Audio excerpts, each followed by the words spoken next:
చేసిన చరిత్ర లేదు. ఎప్పుడూ కూడా మోసం చేసిన చరిత్రే.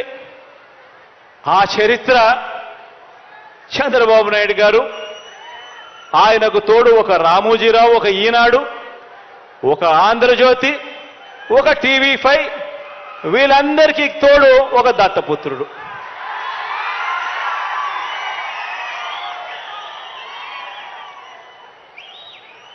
ఇటువంటి వాళ్ళు రోజు కూడా ఇటువంటి వాళ్లకు కూడా సమాధానం ఇచ్చుకోవాల్సి రావటమే నిజంగా కలికాలం అంటే అని చెప్పి కూడా అనిపిస్తుంది.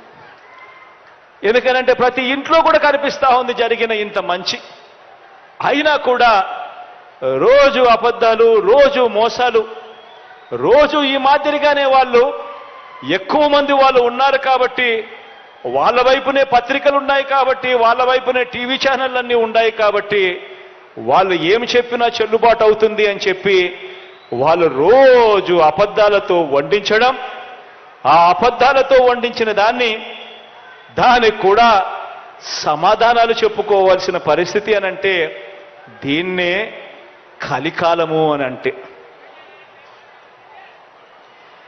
ఏ మంచి చేయకపోయినా కూడా, ఏ స్కీములు కూడా ఆయన అమలు చేయకపోయినా కూడా, కేవలం మోసాలే ఆయన చేసినప్పటికీ కూడా చంద్రబాబుకేమో స్టార్ క్యాంపెయినర్లు దండిగా మంది ఉన్నారు. స్టార్ క్యాంపెయినర్లు అంటే బాబును కోసం చంద్రబాబును భుజానెత్తుకొని మోసే ముఠ చాలా మంది ఉన్నారు ఆయనకు.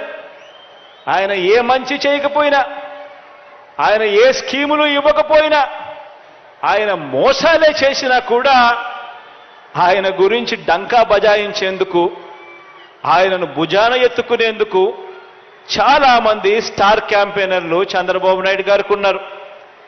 పక్క రాష్ట్రంలో, మన రాష్ట్రంలో ఎవరు ఉండరు, పక్క రాష్ట్రంలో ఉంటారు.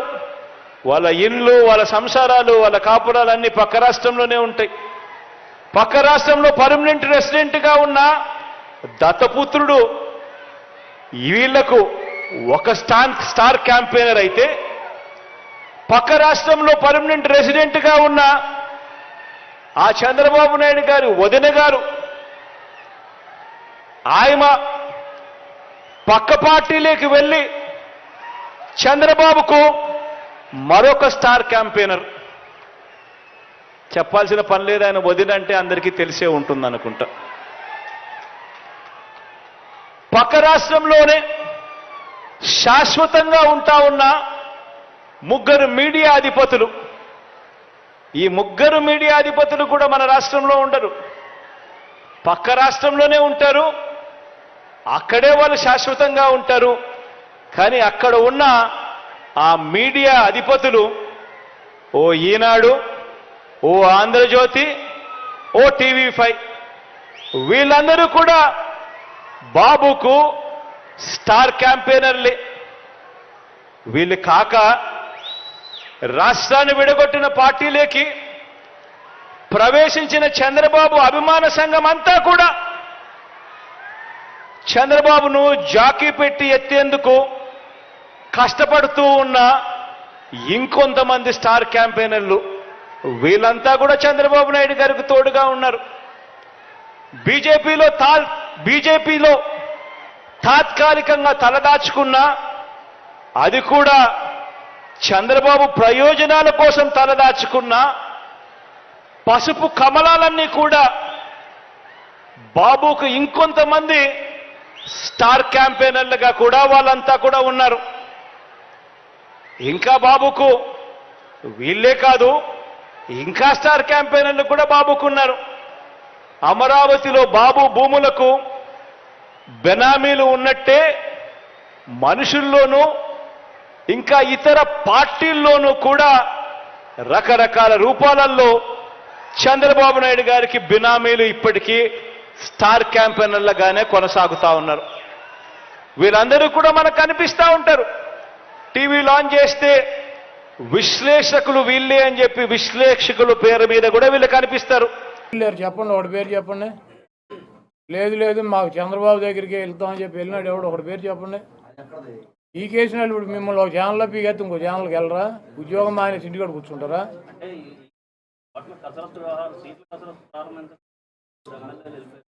వాళ్ళకి అప్పుడే చెప్పాడుగా అసెంబ్లీ అదేంటి ఎమ్మెల్సీ ఎన్నికల్లో మేము తీసుకెళ్ళి లోపల తీసుకెళ్ళి సర్లే చూస్తానని చెప్పమంటే నేను సీటు ఇవ్వనని. మీరు రామాయణం ఎంత రాముడు సీత ఏమవుద్దండి నేనేం చెబుతా? కాదు, 4 ఏళ్ళు వాళ్ళ నలుగురికి అసెంబ్లీ జరుగుతూ ఉండగా ఓటేసే ముందు నలుగురిని తీసుకెళ్ళి ముఖ్యమంత్రితో మాట్లాడిచ్చారా? మాట్లాడితే నేను సీట్ ఇవ్వలేను మీకు, మీరు గబూలే పలిగిపోయారని చెప్పి చెప్పాడా? వాళ్ళే బయటకు వచ్చి చెప్పారా నాకు సీట్ ఇవ్వను అన్నాడు, అందుకని చెప్పి మేము వేసామని చెప్పి. మళ్ళీ రామాయణం అంతే రాముడు సీత ఏమవుతుందంటే అప్పుడు నలుగురైనా ఇప్పుడు నలుగురైనా ఎప్పుడు నలుగురైనా జగన్మోహన్ రెడ్డి గారు సీట్ ఇవ్వనంటే వెళ్ళిపోతారు. రాష్ట్రం అంతా గొప్పగా అభివృద్ధి జరుగుతుంటే ఆయా ప్రాంతాల్లో అభివృద్ధి జరగక ఎమ్మెల్యేలు తీసేస్తున్నారా? ఇప్పుడు మీ ఛానల్లో నిన్ను తీసేశారు అనుకో, కాదే మీ ఛానల్ పనికిరాందని నిన్ను తీసేసినట్ట, లేదా మీ ఛానల్ సరిగ్గా వార్తలు వేయట్లేదని నిన్ను తీసేసినట్ట? నేను అడిగేదాన్ని సమాధానం చెప్పు. ఇప్పుడు నీ ఛానల్లో నిన్ను తీసేశారు నేను ఒక్కనే అంటే మీ ఛానల్ సరిగ్గా వార్తలు చూపించట్లేదని, మీ వార్తలు సరిగ్గా కవర్ చేయట్లేదని, మీ ఛానల్ పనికిరాందని నిన్ను తీసేసినట్ట. ఇప్పుడు బిహేవియర్ ఉంటుంది, ఒక ఎమ్మెల్యేనైనా ఒక ప్రజాప్రతినిధి అయినా బిహేవియర్ ఉంటుంది. లేకపోతే సామాజిక సమీకరణాల్లో అక్కడ ఉన్నటువంటి సామాజిక సమీకరణలో మిగిలినటువంటి వాళ్ళకు అవకాశం వచ్చినటువంటి పరిస్థితి ఉంటుంది. ఇది అన్న ఒక రాజకీయ పార్టీ ఒకరినే పెట్టుకుని 365 రోజులు ఇక ఎలక్షన్ వచ్చినప్పుడల్లా అతనికే సీట్ ఇవ్వాలని రాసి ఉందా?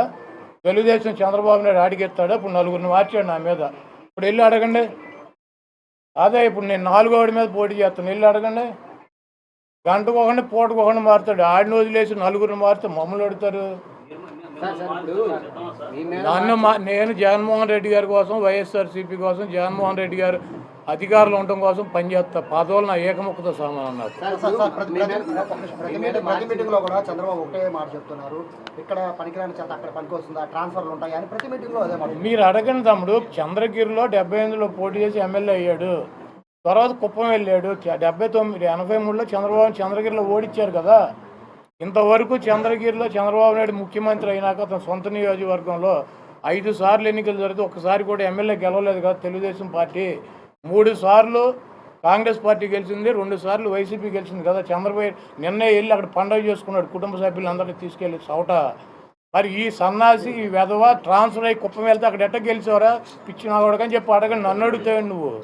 ఇప్పుడు మీ మీద ఓడిపోయిన అభ్యర్థులను మార్పు చేశారు, కానీ ఇక్కడ ప్రస్తుతం సిట్టింగ్ ఎమ్మెల్యేలని సిట్టింగ్ ఎంపీలకి సీట్లు ఇవ్వకపోవడం అనేది వాళ్ళ ఫెయిల్యూర్గా మనం భావించాలా, లేకపోతే ప్రభుత్వ వ్యతిరేకతగా భావించాలి? ఇప్పుడు ప్రభుత్వ వ్యతిరేకత అయితే 175 మందిని మార్చేస్తారు కదా. ఒక 40 మందిని 30 మందిని ఎందుకు మారుతారు? కాదు, ఇప్పుడు నేను గెలుస్తా, నాకు సీట్ ఎత్తున్నాడు, పక్క కాన్స్టిట్యున్సీలో గెలిచే అవకాశం లేదు.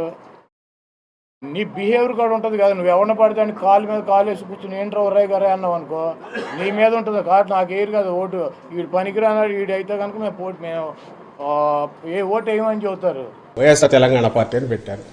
అక్కడ చిన్న ఏదో పెట్టారు, తిరిగారు, కష్టపడినారు అనుకుంటే మరి అక్కడ కూడా చాలామందికి ఏదో వాళ్ళు కష్టపడి ఉంటారుగా. శరణం ఒకటే కాదుగా, చాలామంది కష్టపడి ఉంటారుగా.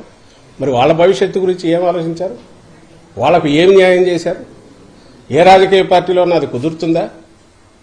లేదా పదవి కోసం ఆమె ఆ రోజు తన అన్న కోసం నిలబడి ఆయన చేశారా? దానికి ఏమన్నా అది దాని గురించి స్పెసిఫిక్గా ఆమె ఏదైనా చెప్పగలిగితే దానికి ఎవరైనా ఆన్సర్ కావచ్చు. అలా కాకుండా రెండో మాట అన్నారు, అన్యాయం జరిగినా సహించాము, కానీ తర్వాత వైఎస్ఆర్ గారి ఆలోచనలు వాటిని అమలు చేయలేదు. ఫస్ట్ దానికైతే ఖచ్చితంగా ఆన్సర్ ఇవ్వాలి. ఏం అన్యాయం చేశారు, ఏం అన్యాయం జరిగింది? ఆ రోజు అందరూ కష్టపడ్డారు. జగన్మోహన్ రెడ్డి గారు ఆ రోజు అడుగులు వేశారంటే ఆయన సొంత మాటల్లోనే లక్షలాది మంది కార్యకర్తలు కదిలారు, నాయకులు కదిలారు, త్యాగాలు చేశారు, ఇంక్లూడింగ్ హిమ్సెల్ఫ్ సఫరింగ్. ఆయన సఫర్ కాకపోతే అక్రమ కేసుల్లో 16 నెలలు జైల్లోకి పోవాల్సిన అవసరమే ఉంది అనుకో. కాంగ్రెస్ హైకమాండ్ ఆ రోజు వాళ్ళు డిక్టేట్ చేసిన దాని ప్రకారం ఊకొట్టి ఉంటే ఆయనకు వాళ్ళ మాటల్లోనే చెప్పారు క్యాబినెట్లోకి తీసుకునే వాళ్ళము, తర్వాత ఫ్యూచర్లో సీఎం అయ్యేవాడు. ఏం ఆస్తులు లేకనా అనుకో, లేక బతకలేకనా? ఒక ఒక ఒక ఒక పాయింట్ దగ్గర డిఫర్ అయి ఓదార్పు యాత్ర వద్దనడంలోనే రాజశేఖర రెడ్డి గారి ఆలోచనలకో ఆయన ఆశయాలకో కాంగ్రెస్ పార్టీ అంటే సోనియా గాంధీ కానీ రాహుల్ గాంధీ కానీ వాళ్ళు సమాధి కట్టాలని చూస్తున్నారు. వాటిని సజీవంగా ఉంచాలి, ఆచరణలోకి చేతనైనంత తీసుకురావాలి అనే ఉద్దేశం అది కూడా ఇమిడి ఉంది దాంట్లో. రాజశేఖర రెడ్డి గారు ప్రేమించిన ప్రతి గుండె ఆయన ఎందుకు అభిమానించిందంటే ఆయనలో ఉన్న కరుణ, మానవత్వం, ఒక మంచి పరిపాలకుడుగా ఉండడము, మేలైన పాలకుడుగా తమ బాగోగులు చూసుకుంటున్నాడని ఏదైతే ఒక భరోసా ఉందో అది నేను ఆయన బిడ్డగా ఇవ్వాలి అని జగన్మోహన్ రెడ్డి గారు అనుకున్నది కూడా ఓదార్పులో ఉంది. అలాంటి ఓదార్పు యాత్రను ఎప్పుడైతే వాళ్ళు అడ్డుకున్నారో, కంటిన్యూ చేశాక హెరాస్మెంట్ ఏ స్టేజ్కి పోయిందో మీకు తెలుసు. ఇలా కాదని సొంత బాబాయిని పక్కకు, ఆయన చిన్నాన్నను పక్కకు లాగి ప్రలోభ పెట్టి మంత్రి పదవి ఇచ్చాక బయటకు వచ్చేశారు. వచ్చి పార్టీ పెట్టాక ఇంకా హెరాస్మెంట్ ఎక్కడికి పోయింది? 16 నెలలు అక్రమ కేసుల్లో పెట్టారు. ఆ కేసులు నడుస్తూనే ఉన్నాయి. అవి అక్రమ కేసులు అనే విషయం ఆ పార్టీ నాయకులే పదే పదే వాళ్ళే చెప్పారు. ఇంక్లూడింగ్ ఇప్పుడు రాజకీయ దీంట్లోకి వచ్చిన, తెర మీదకి వచ్చిన, అప్పట్లో ఇన్వెస్టిగేట్ చేసిన లక్ష్మీనారాయణ గారు కూడా ఆ కేసు దాని స్వరూపం ఎంత అంటే ఇదిగో ఇంతే, ఇంతకుమించి లేదని ఆయన కూడా చెప్పారు అప్పట్లో ఇన్వెస్టిగేటివ్ ఆఫీసర్. అది కూడా ఒక ఆరోపణ, దానికి సంబంధించి మాత్రమే జరిగింది. ఇవన్నీ అక్రమ కేసులు. ఇందులో కేసే లేదు. రామోజీరావు షేర్లు, ఒక షేర్ 5,30,000కు పోయినప్పుడు ఇది 360కు పోవడంలో ఏది సాక్షి షేరు, ఏ రకమైన స్కామ్ ఉంది? అదే రకంగా ఈ రోజు రాష్ట్రంలో 2,50,000 కోట్ల రూపాయలు ప్రజల అకౌంట్లలో వేస్తే అది కనిపించడంలే చంద్రబాబు నాయుడికి. ఆయనకి ఏం కావాలంట? ఆయన ముఖ్యమంత్రి కావాలంట, ఆయన కొడుకు మంత్రి కావాలంట, ఆయనకి ఇంకొక కొడుకున్నాడు పవన్ కళ్యాణ్ అని, ఇంకొక కొడుకున్నాడు, ఆయన ఎమ్మెల్యే కావాలంట. దానికోసం వాళ్ళని ఎదుర్కొనే చేత కాక పురంధేశ్వరిని బీజేపీలో పంపించినారు. ఈ పక్క రేవంత్ రెడ్డిని, షర్మిలను కాంగ్రెస్ పంపించినారు. ఇంతమంది ఏకమైంది ఎవరిపైన? ఎందుకు ఏకమైనారు? ఉండే డబ్బంతా కూడా జగన్మోహన్ రెడ్డి పేదోనికి పంచి పెడితే డబ్బులు వాళ్ళ మేము ఎట్ట బతకాలా? ఇప్పుడు ఈ గ్రామంలో శివానంద రెడ్డి మిగతా లీడర్లు ఉన్నారమ్మా. టీడీపీ గవర్నమెంట్ ఉన్నప్పుడు నీరు చెట్టు చేసుకొని డబ్బులు తిన్నారు, పుష్కరాల వర్కులు చేసుకొని డబ్బులు తిన్నారు, ఇంటి పట్టాలో లేకుంటే ఇల్లు ఇప్పిస్తామని డబ్బులు తిన్నారు, జన్మభూమి కమిటీల పేరిట డబ్బులు తిన్నారు. ఇప్పుడు జగన్మోహన్ రెడ్డి వచ్చిన తర్వాత ఇంకా వాళ్ళతో ఏం పని ఉంది? మీకు మాతోనే పనిలే. ఇప్పుడు మేము వైసీపీ వాళ్ళం, మాతోనే మీకు పని లేకుండా అన్ని అందుతానప్పుడు ఇంకా శివానంద రెడ్డిని ఎవరు పలకరిస్తారు? మిగతా నాయకులు ఎవరు పలకరిస్తారు? కాబట్టి జనాలు మా దగ్గరికి ఎవరు రావడం లేదే, మేము చెప్పింది ఎవరు వినడం లేదే, కనీసం మేము దారిలో నడుచుకుంటూ పోతా అంటే ఒక నమస్తే కూడా పెట్టడం లేదే అనే బాధతో జనాలు మళ్ళీ మాకు భయపడాలన్నా, జనాలు మళ్ళీ మేము చెప్పింది వినాలన్నా, జనాలు మళ్ళీ మా ముందర చేతులు కట్టుకొని నిలబడాలన్నా ఖచ్చితంగా జగన్మోహన్ రెడ్డి ఓడగొట్టాలనే ఉద్దేశంతో వాళ్ళు ఉన్నారు. నేను కూడా జగన్ సార్ అడిగిన, సార్ ఇంతమంది ఒక్కటైతున్నారు, ఏంది సార్ మన పరిస్థితి అంటే, గ్రామానికి తెలుగుదేశం వాడు కానీ శివానంద రెడ్డి లాంటి వాళ్ళు కానీ 5 మందో 10 మందో ఉంటారు. కానీ జగన్మోహన్ రెడ్డి గారి వల్ల సాయం పొందిన వాళ్ళు మిగిలిన 990 మంది ఉంటారు. కాబట్టి 990 మంది ఆశీర్వాదం మా పైన ఉన్నప్పుడు ఈ 10 మంది మాకు ఉన్నా ఒకటే, లేకున్నా ఒకటే. కాబట్టి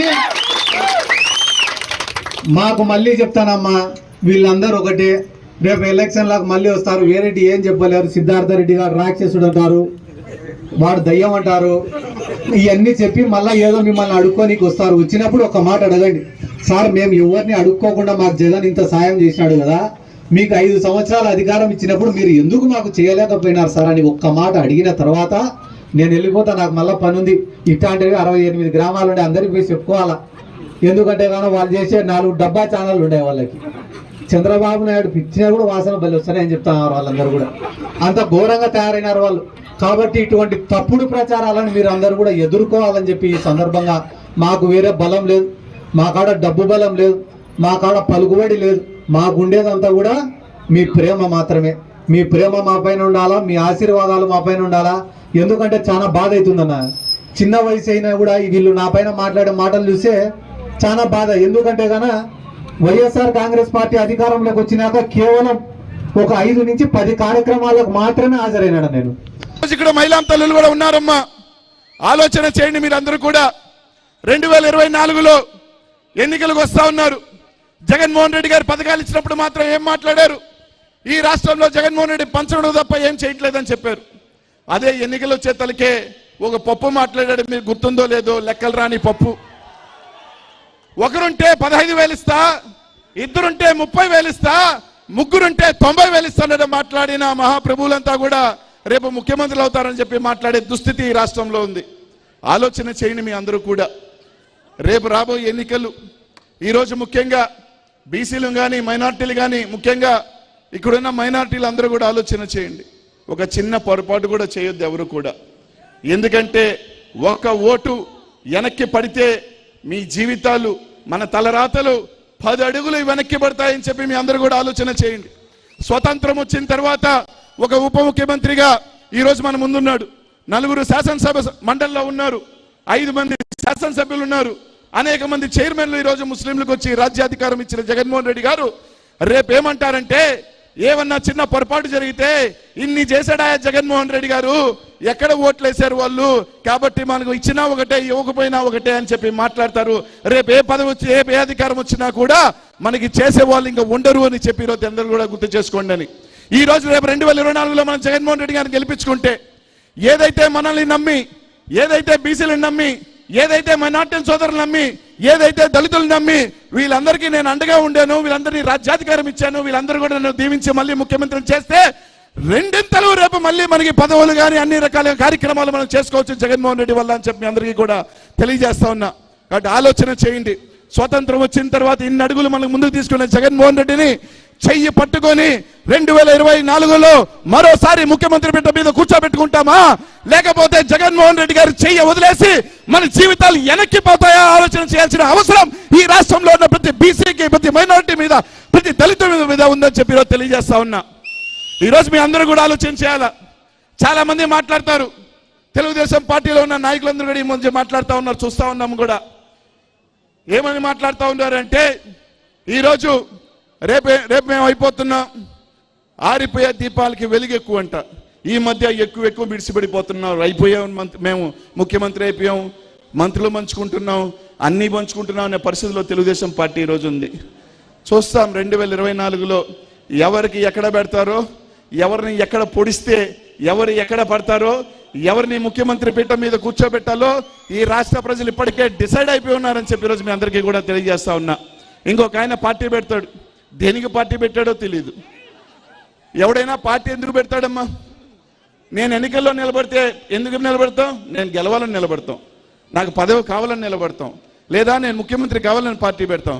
కానీ ఈ ప్రబుద్ధుడు పార్టీ ఎందుకు పెట్టాడంటే, పక్కనోడు ముఖ్యమంత్రి కావాలనే పార్టీ పెట్టాడంట.